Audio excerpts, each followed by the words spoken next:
A very good morning. The topic for today's lecture is chair side positioning. So why this chair side positioning is important?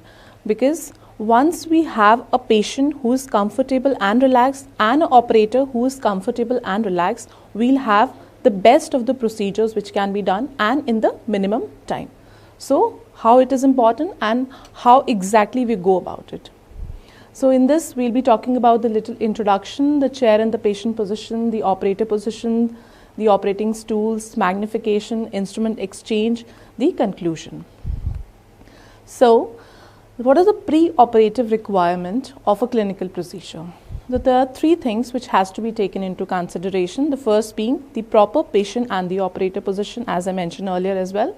Then the use of magnification, which has become a routine practice in the dentistry because it offers many advantages.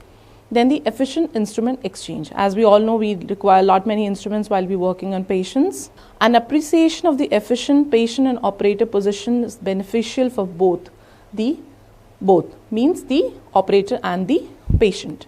The patient who is in more comfortable position is more relaxed, has less muscular tension and more capable of cooperating with the dentist. So if we require all the cooperation from a patient, we want that the patient should be completely comfortable, relaxed, and this will of course lead to less of anxiety as well. And the proper operator position enhances the efficiency, which is very important. That reduces the possibility of musculoskeletal disorder, which has been very common among the dentists. And the operator experiences less physical strain and fatigue. Now, if we talk about the modern dental chairs, they are highly equipped.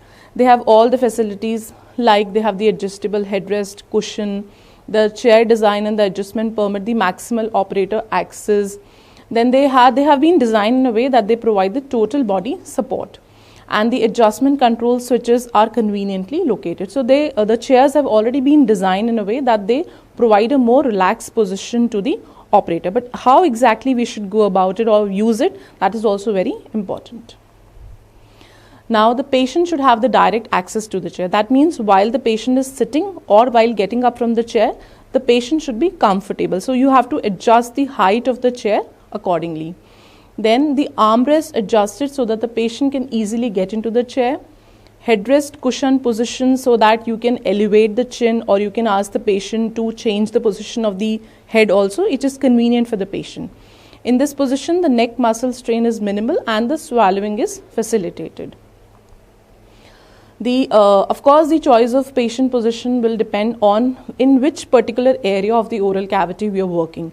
So that will determine the exact chair position and the position for both the operator as well as the patient. The two most common patient positions which are being used are the supine position and the recline at 45 degrees. The supine position is mainly used while we are working on the maxillary arch, or the recline at 45 degrees for the mandibular arch. These are the various operating positions which has been designed according to the clock position. So here we can see on this side, this is for the right-handed operator and this area is for the left-handed operator. So the direct rear position, which is also known as a 12 o'clock position, which will be common for both the right-handed as well as the left-handed operator. The right rear position 11 o'clock, direct right position 9 o'clock, and the right front position, that is the 7 o'clock position. So these are the most of the positions where an operator works while working on a patient. If you talk about the right front position, that is the 7 o'clock position. So it is mainly used for the mandibular anterior teeth, mandibular posterior teeth, and the maxillary anterior teeth. The right position, that is the 9 o'clock position. It is used for the facial surface of maxillary and mandibular posterior teeth, the occlusal surface of mandibular posterior teeth. Then the right rear position, that is the 11 o'clock position. Here we are working on the lingual and the incisal surfaces of maxillary teeth, the direct vision for the mandibular teeth. And the direct rear position, that is just exactly behind the patient, that is 12 o'clock position, that is used for the lingual surfaces of the mandibular anterior teeth and the direct vision for the mandibular teeth. So this is how it is. This is the right-handed area and this is for the left-handed area. Operating stools, that is on which we are supposed to sit while working on a patient. So they should be on casters for mobility, because in between we have to change our position. So it should allow all the mobility.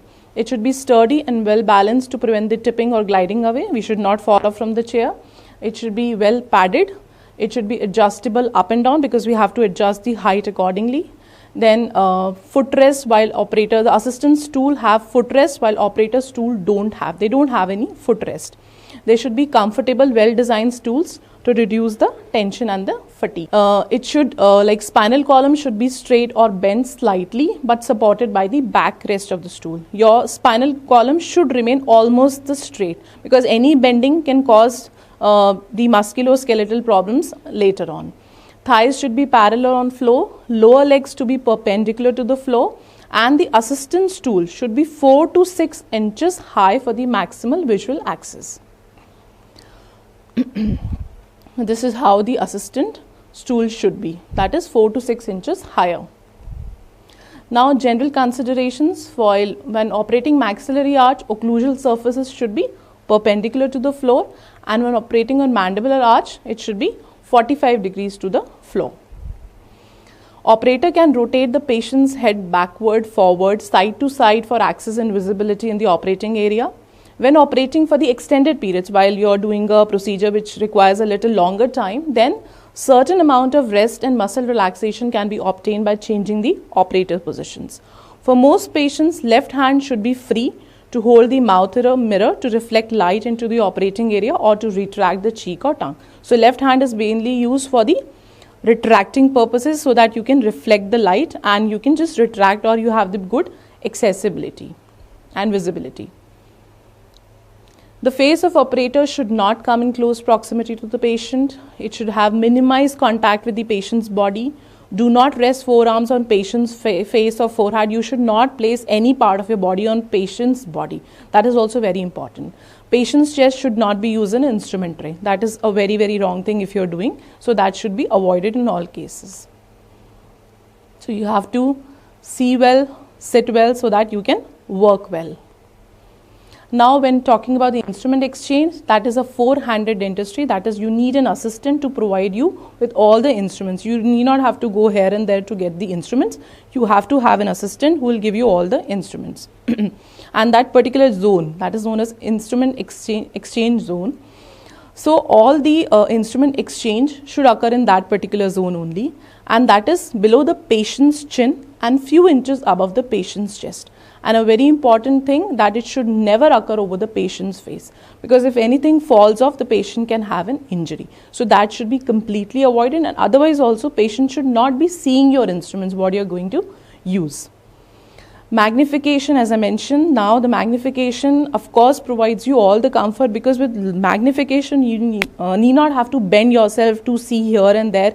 It provides you good visibility, good accessibility. So magnification is important as it enhances your visual activity and it enables the dentist to precisely perform the delicate restorative procedures like restorations or any other procedure for that matter.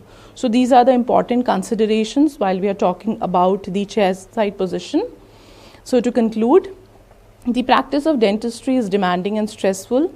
Physical problems may arise if appropriate operating positions are neglected. So if you want to have a completely stress-free environment, this is one aspect which is very, very important. Positions that create unnecessary curvature of spine or slumping of shoulders should be avoided, and the health and fitness of dentists are significant factors contributing to physical endurance and product. So thank you.